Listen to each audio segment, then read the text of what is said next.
Assalamualaikum warahmatullahi wabarakatuh. Ketemu lagi dengan channel Kurang Gawean. Salam santun, salam rahayu, mugi rahayu, mugi para sedulur dan anda semua teman-teman dalam kondisi keadaan sehat walafiat, rezeki yang melimpah tanpa kekurangan suatu apapun, dan dilindungi oleh Allah Subhanahu wa Ta'ala setiap hari dan sampai akhir nanti, amin ya rabbal alamin. Hari ini channel Kurang Gawean akan menceritakan tentang Nur Wahid dalam perjalanan untuk kalau masa masih muda itu, setelah pulang dari pesantren itu mencari cewek atau dikatakan ngapel. Kalau bahasa di Sumatera itu nganjang. Mungkin orang Sumatera tahu bahasa ini nganjang atau apel, ngapel tempat seorang cewek. Kebetulan yang ditempatin Nur Wahid melewati berapa kali jembatan yang angker, kebun yang angker, atau tempat-tempat yang angker. Salah satunya bernama Kali Gondang. Singkat cerita, kita mulai hari ini. Tepat itu malam minggu. Nur Wahid sudah bersiap-siap karena teman-temannya tidak ada yang mau diajak karena takut. Kebetulan Nur Wahid berangkatlah sendiri, tapi itu berangkat jam 6:30 malam. Dimulailah perjalanan Nur Wahid keluar rumah. Setelah itu izin dengan orang tuanya, izin mau ke tempatnya cewek yang bernama Ratna. Kebetulan namanya Ratna ini bertempat tinggal di desa Tanjung Anom atau berbatasan dengan daerah Kerta ya. Nah, Kerta 2. Jadi perjalanan lah Nur Wahid ini melewati desa-desa, melewati desa Campang 3. Terus setelah itu masuk ke bawah. Ke bawah itu udah area perkebunan. Dari Campang 3 ke desa namanya Pulau Sari ini melewati beberapa kebun atau salah satu tempat yang paling angker. Kalau teman-teman yang bahasa daerah pasti tahu namanya Kali Gondang. Setelah nyampe ke daerah Pulau Sari, beliau memasuki area perkebunan yang menuju arah namanya Kali Gondang.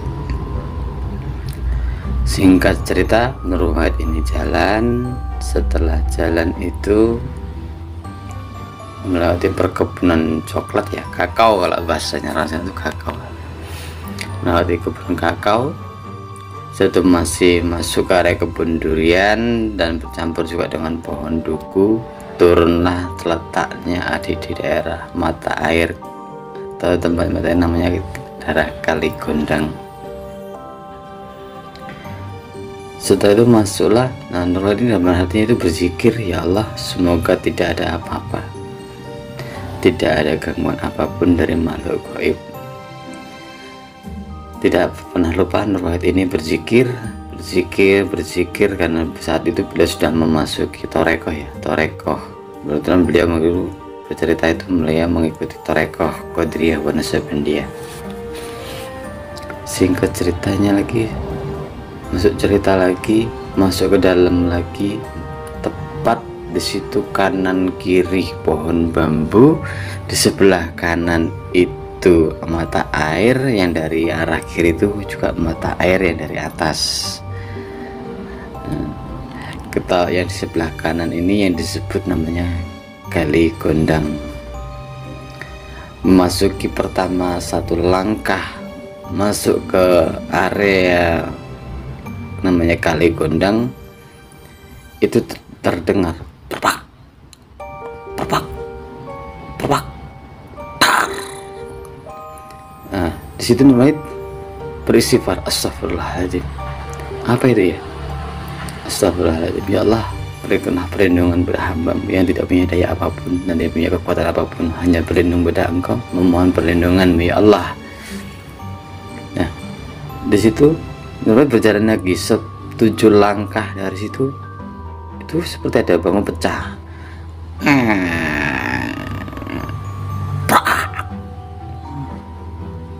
Nah, setelah itu Nurwahid menengok sebelah kiri, tidak ada apa-apa di pohon, tapi pohon bambu sebelah kanan itu muncullah seperti bola api kecil. Bola api kecil itu seperti, ya kalau orang merokok, seperti orang merokok itu berterbangan, terbang, ada satu itu terbang mendekati Nurwahid. Jadi Nurwahid tetap dia berzikir kalam-kalam Allah yang dijalaninya, berzikir. Setelah berzikir, makhluk itu mendekati. Cuman ya, walaupun di Sumatera lokasi kampung itu kan kampung Jawa ya, di pedalaman atas, tapi masih udah kampung lah, bukan umbulan. Kalau orang Santan udah kampung, udah dusun, sudah desa. Tanpa disadari, tanpa diketahui, makhluk itu mengucapkan bahasanya kula nuwun.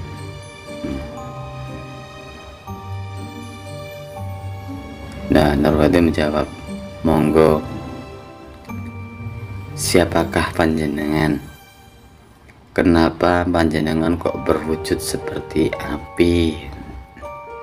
Beliau itu namanya makhluk itu menjawab,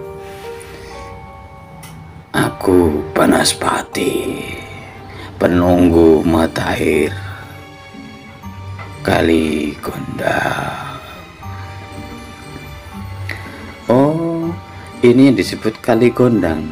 Saya bertahun-tahun lewat sini, dulu saya sekolah sini, saya tidak pernah melihat panjenengan, terlihat kamu lah. Saat itu kan saya berangkat sekolah lewat sini terus. Ternyata Nurwahid ini baru tahu ada apa gerangan panjenengan menghalangi jalan saya atau menampakkan diri pada saya. Siapakah namamu? Sesuai dengan nama mata air itu, nama saya Kali Gondang.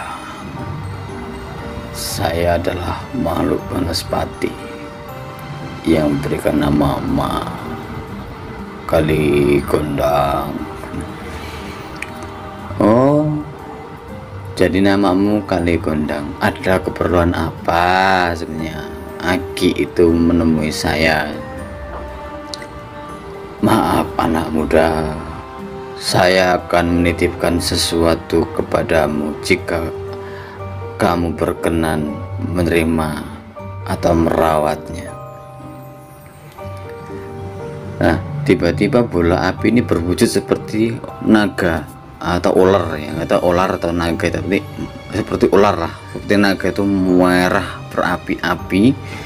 Kebetulan di dalam mulut namanya Kali Gondang ini ada sebilah keris Luk 7. Itu beliau makhluk itu berkata, anak muda, terimalah titipanku benda pusaka ini, agar benda ini tidak jatuh pada orang yang salah, kepada dukun yang salah. Terimalah anak muda. Nurwahid itu berkata, maaf Ki, jika memang Aki berkenan, datanglah ke rumah saya. Saya tidak akan menerima benda ini karena saya tidak mencari tempat ini, dan tujuan saya untuk ke tempat pacar saya Ki. Jika Aki berkenan, silahkan nanti kalau saya pulang, saya akan lewat sini, ikut saya lagi. Saya tidak akan menerima benda ini di sini. Jika Aki datang ke rumah saya, insya Allah saya akan terima, tetapi saya tidak akan mengasih makan berupa wangi-wangian atau sesaji. Jika mau, nanti saya kasih surat Al-Fatihah atau surat-surat Al-Quran untuk memberinya makan. Terus Kaki Gondang bilang, oh baiklah, akan saya tunggu kepulanganmu nanti. Nah, singkat cerita, Nur Wahid terjalan. Setelah jalan dari Kali Gondang menembus ke jalan raya itu tidak jauh, kemudian 3 atau 4 menit ya. Kalau berjalan kaki cepat tuh 4-5 menit lah itu menembus. Setelah menembus jalan raya, Nur Wahid belok ke kanan menuju ke arah desa Kertadua. Kemudian berjalan mungkinan cuman 10 menit sudah sampai, karena perbatasan Pulau Sari Tanjung Anom lewati itu menyangkut 3 desa sebenarnya. Cuman Nur Wahid lewat atas, kalau Nur Wahid lewat bawah itu tembus langsung perbatasan 3 desa, dan Pulau Sari, Tanjung Anom 3 dan Kertadua. Singkat cerita, nyampailah di rumah Ratna. Ratna ini kebetulan kelas kembang desa dari desa Kertadua, emang sudah terkenal. Walaupun dia masih waktu beliau itu Nur Wahid masih sebelum dewasa, cuman sebelum dewasa lah. Kalau masih dikenal cinta itu masih cinta monyet lah, karena belum untuk mencapai untuk memikirkan sampai ke bab nikahi, cuman baru sampai ingin mengenal satu sama lain. Setelah itu menyampaikan di rumah Mbak Wiwi, rumah Mbak Ratna. Ketuk pintu, assalamualaikum. Waalaikumsalam. Yang membuka pintu Mbak Wiwi. Ternyata Mbak Wiwi ini mbaknya Mbak Ratna. Sama siapa, Nur? Sendirian, Mbak. Wah, hebat, kendel kata bahasa itu, berani kamu ya. Ratna ono, Mbak? Ono, ada. Ratna ada, Mbak. Ada, kata Mbak Wiwi. Tunggu ya. Ya, Mbak, ini tunggu di ruang depan, dibikinin air minum lah. Nah, dibikin air minum. Nah, satu bikin kopi sama Mbak Wiwi, bikin kopi. Kalau sana itu kan kopi sangat murah ya, identik dengan kopi kalau dari tanah Sumatera itu ya. Akhirnya setelah itu karena keluar dipanggil, Rat, itu ada Nur. Oh ya, itu karena keluarlah. Mas, ketemu siapa? Sendirian. Emang berani ke sini? Ya beranilah, demi kamu nggak berani, sambil candain sama Nur Wahid Ratna. Walah, kok nekat sendirian, jauh loh tempat sampean, ke tempatku sini tuh sendirian, bro. Nanti kalau malam apa berani, kalau pulang malam lebih gelap. Insya Allah berani ya, tenang aja. Singkat cerita pulanglah Nur Wahid. Singkat malam sudah pulang, karena memang sudah malam, karena peraturan di situ jam 9 juga harus sudah keluar ya. Pulanglah Nur Wahid tempat tadi. Sebelum nyampe ke mata air itu Nur Wahid dicegat lagi sama makhluk itu yang apa ya, tubuhnya itu hijau ya, mungkin dikatakan putih hijau tapi nggak tahu lah. Makhluk itu hijau, tangannya itu ada 4, kepalanya seperti singa, cuman tubuhnya tuh hijau lah, kayak buta hijau. Terus dia mencegat Nur Wahid, mencegat, kula nuwun, monggo, Nur Wahid gitu. Kalau bahasanya sebenarnya itu bertanya, maaf, panjenengan itu kok wujudnya itu seperti itu, kepalanya seperti singa, tanggus budut badanmu seperti buta hijau. Sebenarnya kamu ini makhluk jenis apa dan tujuanmu itu apa? Akhirnya buta hijau ini atau makhluk ini nggak tahu lah, itu karena belum tahu. Nur Wahid juga masih awam untuk mengenal dunia jin ya waktu itu, karena beliau itu masih pulang dari pesantren ya. Makhluk itu, aku adalah penguasa lembah ini, aku Singobarong, penguasa lembah ini, termasuk Panasbati itu adalah bawahan saya. Oh, Panjenengan yang menguasai daerah ini, mohon maaf, saya tadi lewat sini tanpa ya permisi lah, karena saya tidak tahu, kan saya biasa tempat sini tuh nggak ada apa-apa. Ya.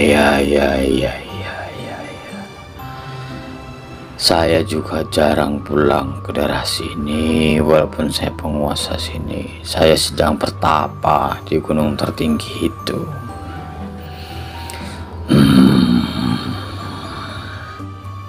Ya silakan, nanti dia akan ikut dengan kamu pulang ke rumah. Siap, insya Allah saya terima apabila si Kaligondang datang ke rumah memberikannya di rumah. Jika saya menerima di sini, mohon maaf, bukan saya menolak atau bukan saya ini, bukan saya merasa tinggi ilmunya atau saya berilmu, bukan. Maaf, beri pemaaf Singo Barong. Ya, saya tahu kamu adalah salah satu yang terpilih, salah satu orang yang dipilih oleh sosok ulama dari tanah Jawa. Sampai Nurwahid itu mengenyitkan dahi, mengangkat alisnya, dan ulama dari Jawa. Emang siapa? Saya nggak merasa, kata Nurwahid seperti itu.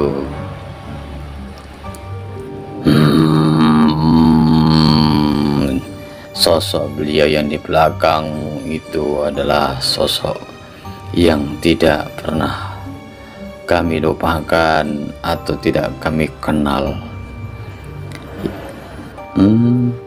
Saya tidak merasa punya orang yang di belakang saya. Ya, nanti sendiri juga kamu tahu. Cukup ya, saya mau izin pergi lagi bertapa. Ya, monggo. Saya juga mohon maaf sudah melewati tempat panjenengan. Saya tidak tempat izin, tidak mengirimkan doa dulu ke sini. Maaf sekali saya ucapkan. Singkat cerita, Nurwahid ini bertemu lagi dengan sosok ini, sudah menjelma seperti api yang membara. Kami sudah besar. Itu ikutin Nurwahid sampai dalam hatinya Nurwahid juga tenang. Alhamdulillah ada yang nemenin perjalanan saya, walaupun sosok makhluk ini sosok makhluk kuat.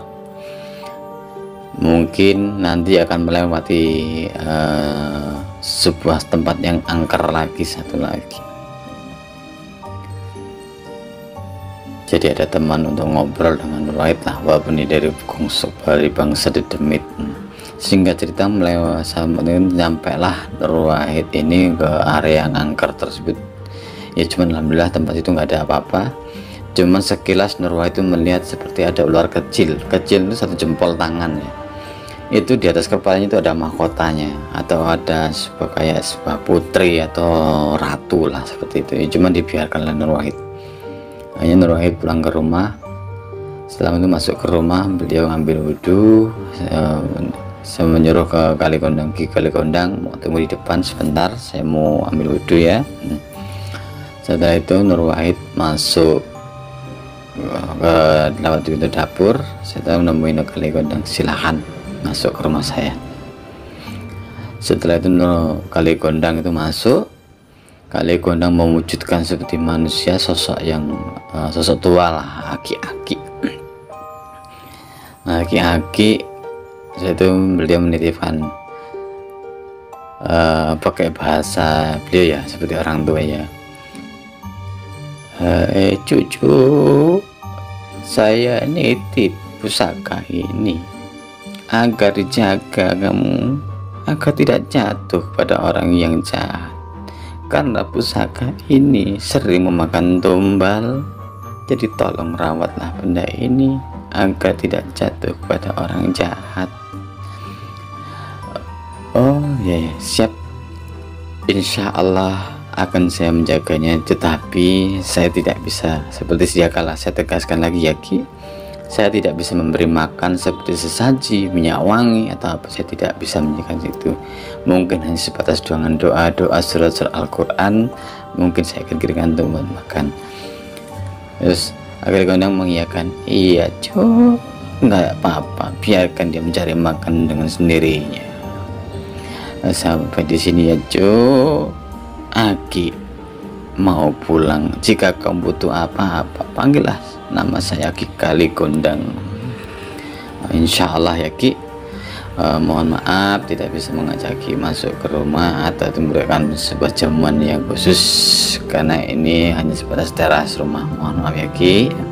Tidak apa-apa Cuk, saya juga mau pulang, mau permisi, sudah ditunggu sama Raden Singobaro.